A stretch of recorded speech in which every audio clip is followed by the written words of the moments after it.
Hi, I'm Olivia Mantoniques with WHBS. I'm here with Mr. Scott Goggin, Westlake City Schools' new superintendent. Could you tell us a little bit about your background? I started off in education as a special education teacher. I worked with students with behavior disorders, and I did that at Lakewood High School for a number of years. I went into administration, transferred over to the Midview Schools, where I started as an assistant principal and served as the middle school principal and then director of education and then superintendent for 3 years. Moved here to Westlake, have a daughter here at the high school in 10th grade and a son in 7th grade. And what drew you here to Westlake? Primarily the community. I grew up in North Olmsted, and my family for the past 15 years have been living in Avon. And so we've kind of had this place surrounded, and our church that we've attended for the past 15 years is in Westlake, have family in Westlake, and when the opportunity came up, I knew it was a place where not only did I want to work, but wanted to bring my kids and also move into the community. And what are your priorities for Westlake's city school districts for the next upcoming years? Well, I think just to start and look at some of the goals for this year, and I know that there was a lot of work done over, I think, the past year, maybe a year and a half, creating a strategic plan and focusing on areas such as the facilities, the curriculum and technology, finances, all across the board. And one of the things that I need to do in my job is to take all those from being ideas on a piece of paper to bring them into reality. So one of my focuses is to come in and really learn the district, and then to be able to take those goals and actually make them real. What do you see being some of Westlake's biggest obstacles coming up in the next 3 to 5 years? One of the things that we're going to see is a change in landscape in how high schools operate, and I think we're already starting to see it, where a number of high school students are taking college courses, and you know, they're leaving the campus in order to do that. And where Westlake has an advantage is there's this TV studio and other opportunities that other school districts don't have.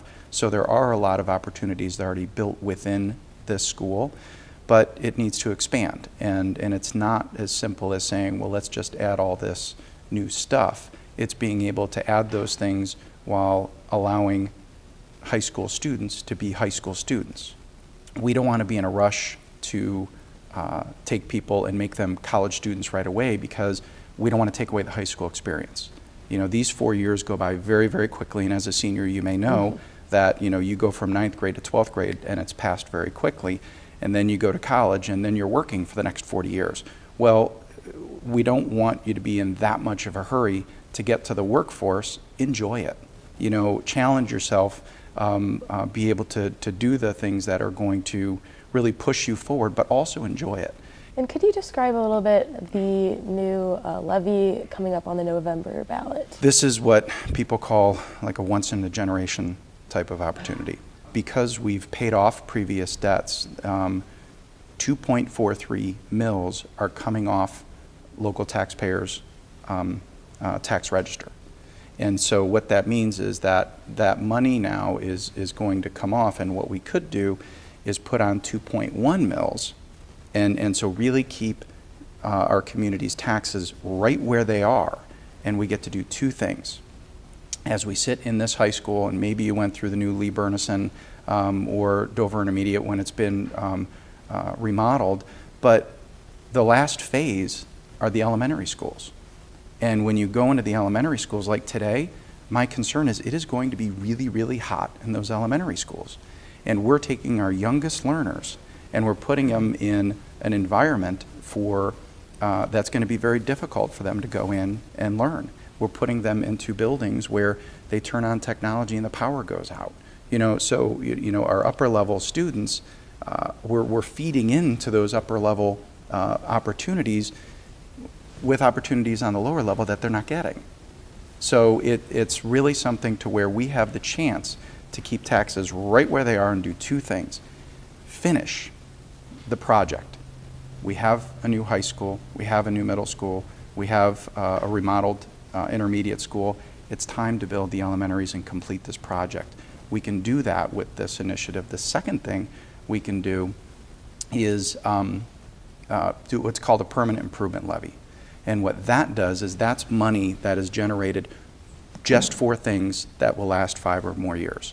Can't be used for salaries, can't be used for anything other than your TV cameras, computers, books, resources, air conditioners, all the different type of things, buses that are going to last 5 or more years. The reason that's important is, we're not giving our teachers or our students the resources they really should have in order to do what we want them to do in the classroom. I talked about the opportunities we want to provide here. Well, if we want to provide those, we need funding. We need to be able to do that. So what's amazing is we can actually achieve both of those items without raising taxes. And that doesn't happen very often. And it's happening right now, so we have to jump on it. And again, back to the buildings, our elementary schools are from 49 to 67 years old. They're old. They're not built to be used today. And to have this chance at this point in time, I think is fantastic. All right, well, thank you for joining us today. This has been Olivia Mantiniques with WHBS with Mr. Scott Goggin. Thank you for joining us.